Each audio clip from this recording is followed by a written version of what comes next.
mina sündisin vendade hulka. Külmal ja kurval ja tigedal sügisekuul. Päikest ei olnud, vaid halle ja haledaid pilvi plagistas taeval tuul. Peaaegu 4 tundi kestev mustvalge mängufilm Lindbrid on ekraaniteos, millest on filmirahva hulgas palju räägitud ja viimastel aastatel ka sageli kirjutatud. Aga oma silmaga on seda filmi näinud vaid kitsas ring vaatajaid. Ma ei mäleta Eesti filmi ajaloos ühtegi teist filmi, mille ümber oleks niisugune laperjaht lahti läinud. Ja kus ei oleks ka olnud niisugust päästmisaktsioone, et seda filmi siiski päästa täielikust hävingust. Ma suutsin maksma panna seda, mida ma tahtsin selle filmiga maksma panna. Ja see mul õnnestus. Ütlen häbenemata. Lindbride stsenaarium valmib Eesti laulupidude 100. juubeli aastal 1969. Vladimir Karasjovi filmikäsikirja aines pärineb Eesti kommunisti Jaan Anveldi ehk Eessaare Aadu 1920. aastate alguses avaldatud romaanist Linnupriid. Lindbride või Linnupriide peale ta komistab tänu Valdaku Dobrole. Ja Dobro nähtavasti, olles siin vahepeal toimetas, näpuga ütles, et näe, see on üks lugu, mis sulle võiks istuda. Ajasta mõttes ja kõik seda juba otsis mängufilmi materiaali. See on autorifilm. Vaatamata sellele, et aluseks on romaan. Moskva kinoinstituudis filmiteadust ja lavastamist õppinud Vladimir Karasjov on teinud ajaloolisi dokumentaalfilme Tallinnfilmis ja Eesti telefilmis. Ta äratas mul huvi juba siis, kui me veel eriti üksteist ei tundnudki oma huvitavate mõtetega ja põnevate dokumentaalfilmidega, mis olid hoopis teistmoodi kui tavaline traditsioon oli. Meil oli nagu 2 teerajajat sel ajal. Ja oli Lodombek ja siis oli uus mees Vladimir Karasjov. Elukutselt kohtalus enese sõnade järele Eesti Vabariigi kukutaja. Vladimir Karasjovi justkui lojaalsed poliitilised filmid, nendel oli kogu aeg niisugune varjund, et nad rääkisid millegist rohkemast kui see objekt, mis filmis oli. Lindbride tootmine käivitub Eesti telefilmis plaaniga tähistada 1970. aastal piduliku esilinastusega Eestimaa kommunistliku partei 50. sünnipäeva ja Lenini 100. sünniaastapäeva. Niisugusel plaanil ei ole määratud täituda. Kõikide nende võitlejate ja kangelaste ja kuidas neid ka ei nimetata, kujutamise dimensioonid olid ju täiesti raudselt ära määratletud. Need ei olnud kunagi mitte päris inimesed, vaid olid mingil määral plakatid ja seda plakatit kogu aeg lihviti ja täiendati ja muudeti kaunimaks ja säravamaks ja aatelisemaks ja et oleks ikkagi need eeskujumärgid, mida siis järgnevad põlvkonnad nagu peaksid kasutama. Tegelased on näidatud nii-ütelda heroiliselt küljelt. Kui nii võtta, igaüks valis oma tee. Ja see teevalik oligi see film. Lindbride lugu oleks justkui kommunistlike põrandaaluste tegevusest 1920. aastate alguses. See on teema, mida hiljem on oma filmides korduvalt puudutanud Tõnis Kask ja Kaljo Kiisk. Vladimir Karasjov tõlgendab Eessaare Aadu romaani sündmustikku julge fantaasiaga. Toetuse ma leidsin Eessaare Aadu lõpetamata romaanis. Eesmärk oli näidata nii palju, kui see on võimalik, et kõik, kes nakatuvad kommunismi ideest, kõik kaotavad. Kui võtta kõik personaažid, peategelased, neid on kokku 6, siis iga ühe saatust võib jälgida ja näha, et see oli katastroof nende elust. Seda keegi ei osanud sõnastada tol ajal, sest niisugust hullu mõtet pole vist mitte ühel Sooveti filmi tegijal olnud.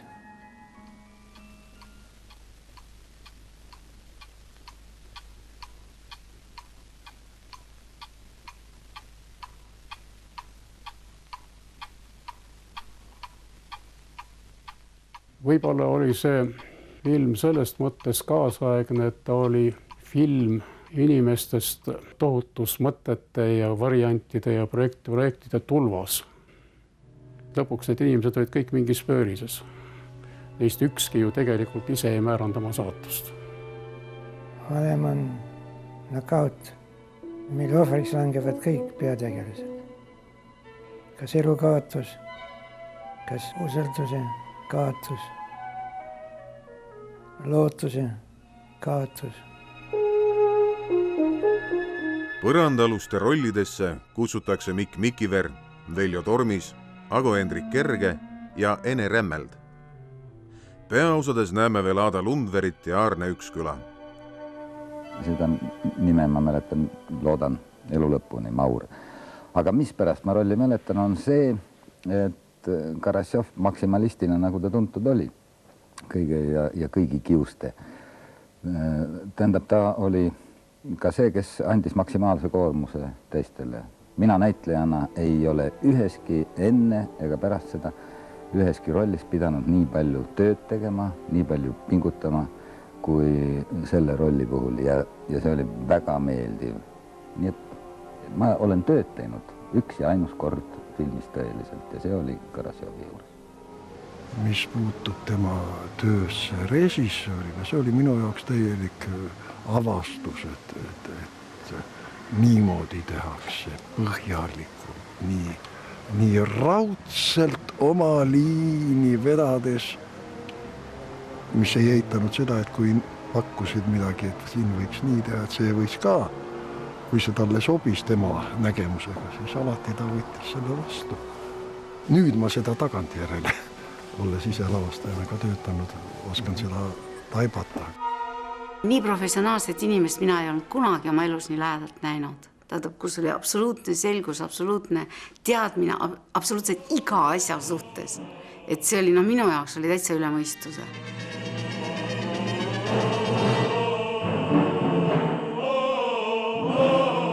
Miks ta valis minu sellesse ossa?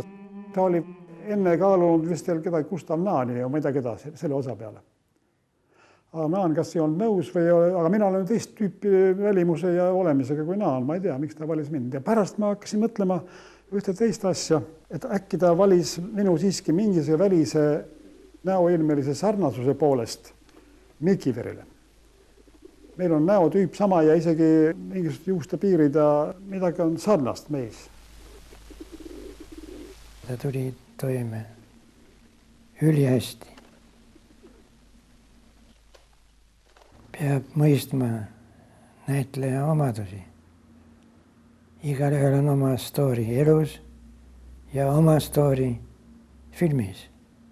Näitlejad elasid kaasa ja olid need, kes nad pidid minu projekti alusel olema. Ma sisendasin neile nende rolli sisemaailma ja eks ma jälle mõistukõnes olin tugevam kui otsekõnes.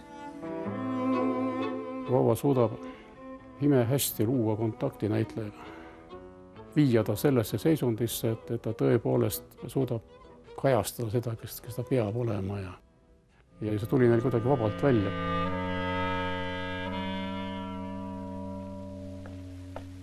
Lindpriid on Eesti mustvalge mängufilmi tippteoseid.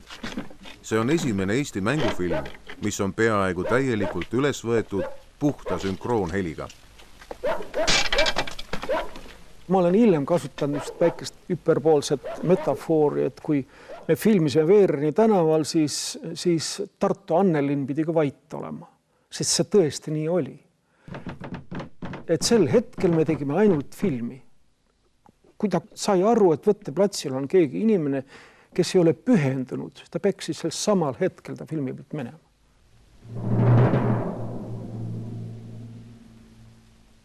On ikkagi üle 50% on öiseid võtteid.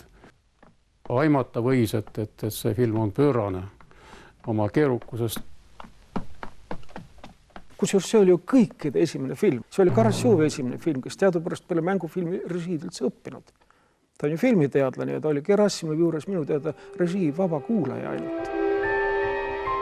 Ma ei tea pärast seda ühtegi mängufilmi saaks nii põhjalikult läbi töötatud eelnevalt. Seal on üks Lõbumaa episood, 2 kaameraga võetud. Sisse läksid mõlema kaamera tuublid järjest. Algul üks, siis teine. Sest Karassov käis montaažis ringi, et kurat, ma ei suuda valida, ma ei suuda monteerida. Ja siis tegi revolutsioonilise otsuse, innovaatilise, nagu nüüd öeldakse. Ja need on mõlemad sees. Ja nad on mõlemad põnevad vaadata. Siis läks võtte käiku. Kaader hakkas toimuma. Ma teadsin, selle kaadri pikkus peab olema näiteks 11 sekundit. Aga kaamera ei peatu enne, kui režissöör oli öelnud stopp. 12, 13, 14, 15, 16, 17, 18, 20, 30, 40, 50. Ja siis ükskord tuleb lõpp. Stopp. Filmi helilooja on Veljo Tormis. See oli väga pikk ja kus oli väga palju, päris mitu tundi muusikat. See oli hullumeelne töö mulle. Mõnda asja mõni asi läks temale meele järgi. Need ballaadid, mis seal osade vahel on, need talle sobisid. Film valmib 1971. Teleekraanile seda aga ei lubatagi. Lindpriide keelustamises on tänaseni palju mõistatuslikku. 1971. aasta suvel toimunud läbivaatustele järgnenud aruteludel kiidavad filmi üksmeelselt nii hästi juunikommunistid, EKP Keskkomitee kõrged ametnikud kui ka intellektuaalid ja kirjanikud. Paul Kuusbergist Lennart Merini, Tatjana Elmanovitšist Marju Lauristinini. Aga riiulile film jääb. Hea veel, et seda ei hävitata. Vanade veteraanide, kommunismi veteraanide sõnavõtud näitasid selgelt, et nad mõistavad rohkem, kui nad ütlevad. See oli Aasmäele muidugi pöörane plusspunkt, kes istus ju tegelikult püssirohutünni otsas kogu selle Karasjovi epopeaga. Ja tegelik välk, tõsine välk lõi ju siis, kui maandus äkki EKP Keskkomitee propagandaosakonna juhataja Vello Ranne seda filmi vaatama. Üldiselt propagandaosakonnale ei kuulunud üldse kontrollida filmi. See oli kultuuriosakonna asi. Aga millegipärast oli Ranne saadetud. Sellega oli tegelikult filmi saatus otsustatud. Siis sekkus juba Keskkomiteega kõrgemal tasemel, hakati nõudma igasuguseid parandusi, mitte parandusi. Tal oli muidugi roheline heeringas sees selle Alasti tüdruku näol, see oli meelega pandud. Ühesõnaga, et põhiraskus läks, miks ikka on teie filmis Alasti, no käib korra üle toa niimoodi palja pepuga. Ja Karasjovits ma oleksin nõus sellest loobuma, kui see muu päästaks, ta oli meelega pandud. Lindpriid jõuab vaatajateni eriseanssidel Tallinna heliloojate majas ja mõnedes filmiklubides. Pärast seda, kui Vladimir Karasjov palub 1976. aastal Prantsusmaal poliitilist varjupaika, kriipsutatakse tema nimi ametlikes filmograafiates maha. Tema filmid muutuvad tabuks. Ja televisiooniekraanile ta tuli ju alles uute aegade saabudes. Lugupeetavad vaatajad, õnneks on praegu selline aeg, et üsna palju kirjandust, üsna palju muusikat, üsna palju filme jõuavad meie ette. Ja me ju teame ka seda, et neid filme ja neid raamatuid ja muusikat on üsna mitmeid aastaid riiulis seisnud. Nimelt reedel ja laupäeval, mõlemal päeval kell 21.40 on meil esilinastus. Ja esilinastub Vladimir Karasjovi film Lindpriid. 1989. aasta detsembris näidatakse Lindpriisid Pariisis Prantsuse Cinemateegis. 35 aastat pärast kodumaalt lahkumist naaseb Lindpriide autor Eestisse suvel 2011. Tema esimene ja ainsaks jäänud mängufilm linastub Tartu Ateena kinos. Tartus õppes maru aplausiga ja ma vaatasin nende inimeste nägusi ja silmi sel ajal, kui nad aplodeerisid. See ei olnud pro forma. Ja nende inimestele tõesti saabus messaaž, mida ma tahtsin, et ta saabuks. Kas või mitukümmend aastat hiljem.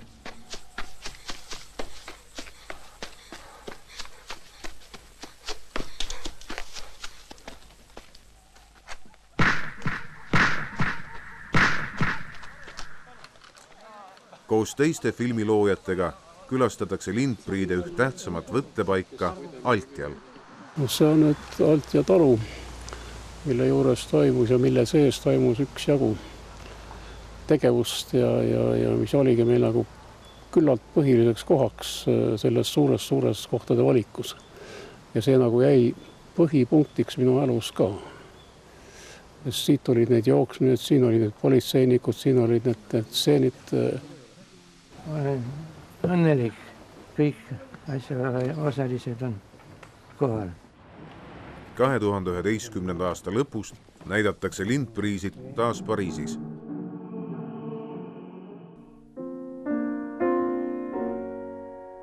...1973. aastal valmistab keelatud Lindpriide loominguline meeskond veel ühe filmi. Pealkirja Raske taastad alla mahub poliitilise propagandafilmi paroodia. Eesti televisioon seda ei näita. Filmist valmib üksnes venekeelne versioon. Seda Karassjov asus tegema juba Irvega näol. Sest seal ta enam ei salatsenud, ta ütles kõva häälega, et nüüd teeme nii, nagu härrad parteilased tahavad, teeme Nõukogude revolutsiooniliste filmide krestomaatilise kokkuvõtte. Ja ausalt öeldes me tegime seda kõik irvitades. Seal on kõik see, mis vajalik sees.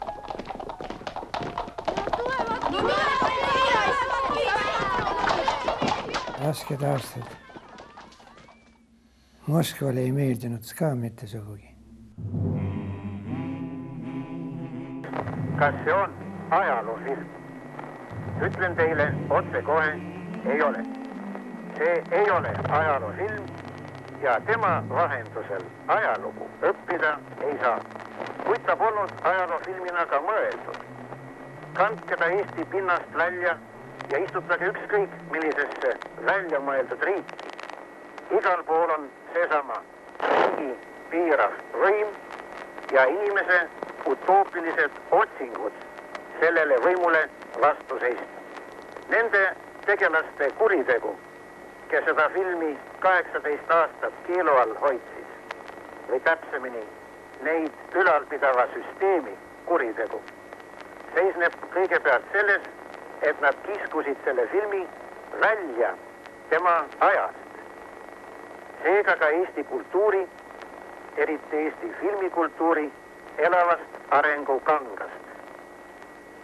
Selle filmi koht oli seal ja seal oli tal ka oma roll rikastada Eesti filmikunsti kujutamisvahendeid, keelt ja ka üldse mõttemaailma.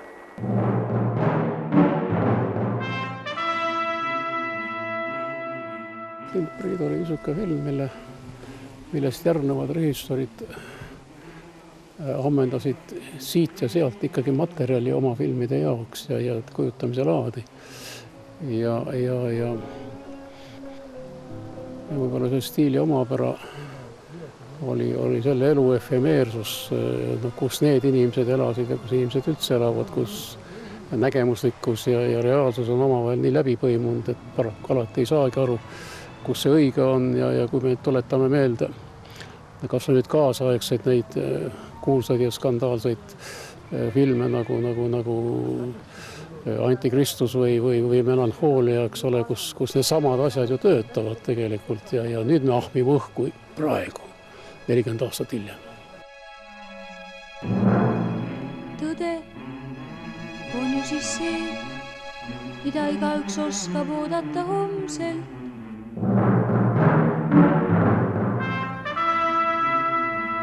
Kui on teada, et tänane päev pole midagi muud kui pettuste ja ülekohtu masendav last.